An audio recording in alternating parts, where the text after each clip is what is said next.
Hello, Phil Swann here again with another quick episode of Together, where we look at good mental health, well-being, and how it connects with the Christian hope. Well, today is Saturday, March the 6th, 2023. And it's impossible to be unaware, certainly if you're living here in the UK, that today is the day of the coronation of King Charles III. We have a great history of kings going back all the way to the early 9th century with Egbert, apparently, the first of the British monarchs, running all the way through to the recent reign of Queen Elizabeth II over many, many years. And now, 70 years following her coronation, it is the coronation of the one who most of us have known for most of our lives as Prince Charles, who is now King Charles. I'm sure it'll be a very grand occasion in London, with all the military marching and all the bands and all the pomp and all the ceremony and of course the service there in London. I hope the weather's good. I hope it's better than it is here in Llanelli. And for those who've been lining the route, some I understand have been sleeping out in the open air since Wednesday. I hope it's a great day for them. And of course, all over the UK, there are people celebrating in different ways. I know near to us there was a planned celebration community meal, but I'm not sure how that's going to work out today with the weather being less than sympathetic. Now, I also appreciate that the royal family, the monarchy, the concept of the monarchy is perhaps not everybody's cup of tea. You may be asking even today, is there really a place for this? And you may even be somebody who says, well, I know it's going on, but I'm not going to be bothered and I'm not going to be watching. Well, whether you're pro or whether you're not so pro the monarchy, I think we'd all probably agree that King Charles has quite a challenge ahead of him. He's been king in waiting for a very, very long time, and now the time has arrived, but he has a tough act to follow with the reign of his mother, which was marked often with great dignity as well as compassion and real humanity. He's following, of course, centuries of tradition as well, and many of those traditions will be acted out today with the ceremony of coronation. But the biggest challenge he's probably got is saying, how does hundreds of years, centuries of tradition, the example of his mother, which was so appropriate in her generation, how does it work today? How does he find his place in today's world? Well, that's a challenge and a battle that he has to face. And yet, it's a challenge that we all find a resonance in our own lives. What is my place in the world today? How do we define ourselves? What are we to be doing? How do we relate to people around us? And how do we understand the world in which we're living? These are fundamental questions, so fundamental in a way, ironically, we often don't think about them. And yet at the same time, we are often challenged.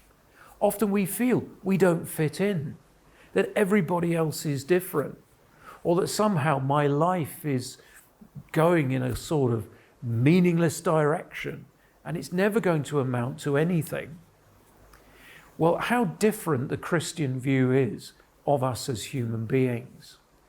It has such a high standard and a high place and value on human life to start with. The reminder that the Bible's definition of what it means to be a human being immediately places us in a place of great value, with potential for great purpose, and indeed even great joy in this life. The great starting point of the Bible is to tell us that we as human beings are important, not because of who we are, but because of how God has made us.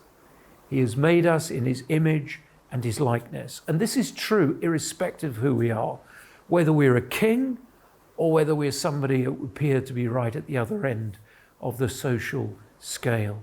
It's all the same. We have been made in the image and the likeness of God. But what does that mean? Well, that's a big question. It's a question that Christian thinkers have struggled with over the centuries, because actually the Bible doesn't really flesh the answer out in a really clear way. Nevertheless, it gives us certain key hints, we might say, and points us in certain directions. It's to do with our identity. It's only us as human beings who are said to be made in the image and likeness of God. Animals and other creatures are not made in the same way, as complex and as diverse and as fascinating and often as beautiful as they are. They are not made in the image and likeness of God. It is uniquely us as human beings. So our starting point is that we're special.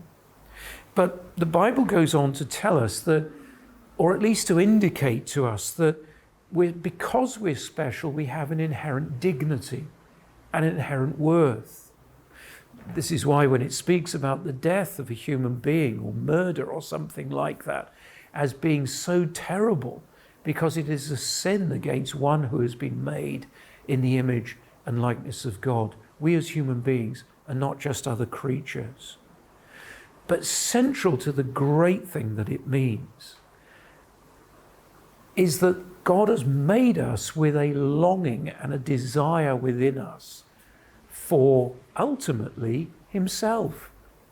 Great Christian theologian Augustine said many centuries ago, at the beginning of a book which he wrote called Confessions, where he speaks, it's really in the form of a prayer, about his own faith journey of coming to faith in Jesus against the backdrop of all sorts of confusion in his life about what life was for and how life was to be enjoyed and what could be trusted in life. But at the beginning of that book, he simply writes, "Our hearts are restless until they find their rest in thee, O Lord."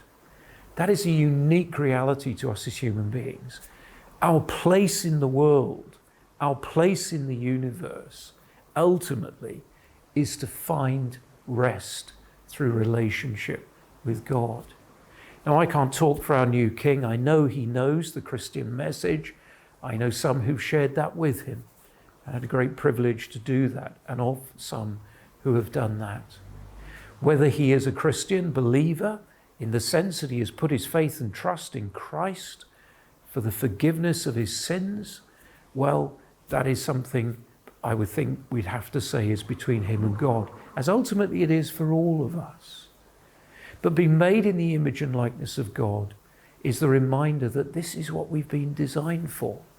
And whether you're one of the wealthiest people in Britain, as King Charles is, or one of the poorest, whether you're one of the most respected socially, as he is, or whether you're right down the other end of the scale, it makes no difference.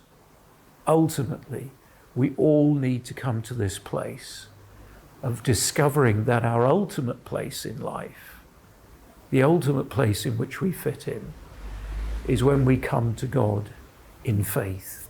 He is the one who's made us, designed us in the way in which we are, and he is the one who's calling us to himself. Well, enjoy the coronation, or if you've seen it already, I hope you did. And I'm sure there were things to talk about we'd all find interesting.